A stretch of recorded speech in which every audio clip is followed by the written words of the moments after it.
Assalamualaikum warahmatullahi wabarakatuh. Perkenalkan, kami dari kelompok 2B Praktikum Analisis Farmasi Kuantitatif. Jadi, pada praktikum kali ini kita akan membahas mengenai asidi alkalimetri. Adapun anggota dari kelompok kami yaitu ada 3 orang. Yang pertama ada Radita, yang kedua ada Sylvia Maharani, dan yang ketiga saya sendiri Yoga Liansa. Tujuan dari praktikum kali ini yaitu memahami dan mempelajari tentang asidi alkalimetri. Yang kedua, mampu menerapkan teknik asidi alkalimetri dengan baik. Yang ketiga, membuat larutan standar primer dan sekunder.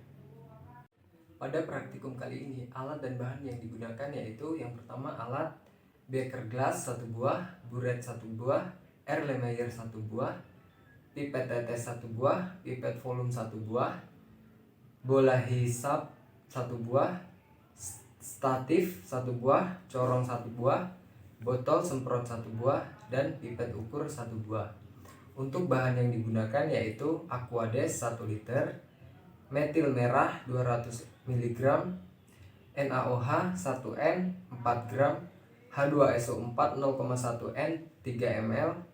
Yang selanjutnya ada boraks 0,1 N, yang keenam ada asam oksalat 0,1 M, yang ketujuh fenolpelamin, yang kedelapan alkohol, yang kesembilan asetosal, dan yang terakhir asam salisilat. Baiklah, saya akan menyampaikan mengapa dilakukan sebanyak 3 kali replikasi saat menentukan titrasi. Hal ini dikarenakan dalam menentukan titik akhir itu melihat visualnya aja, sehingga akan tidak valid jika tidak ada pembanding. Jadi di sini 3 kali replikasi itu dilakukan sebagai pembanding. Ada beberapa perhitungan yang perlu dilakukan untuk menghitung pembakuan NaOH yang akan digunakan untuk menitrasi atau menentukan kadar dari asetosal dan asam salisilat.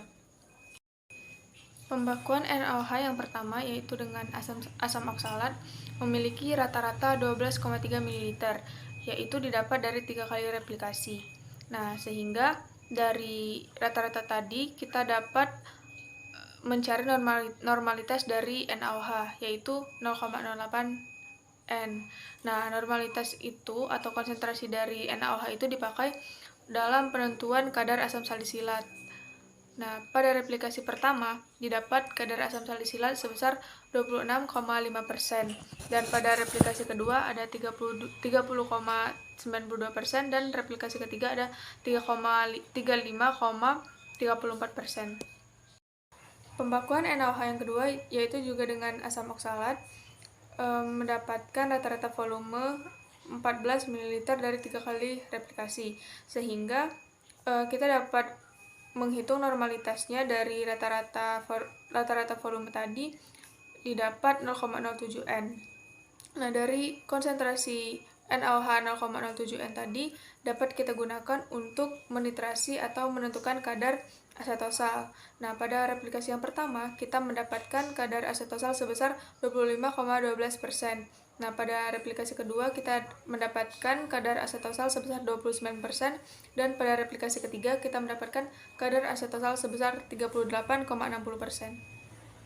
Kesimpulan dari praktikum kali ini adalah pertama, proses titrasi asidi alkalimetri ini termasuk reaksi netralisasi dengan mereaksikan asam dan basa sehingga terjadi perubahan pH. Yang kedua, faktor yang mempengaruhi perubahan warna pada titrasi asidi alkalimetri ini berupa titik akhir titrasi. Dan yang ketiga, titrasi alkalimetri menggunakan larutan standar basa untuk menentukan kadar asam.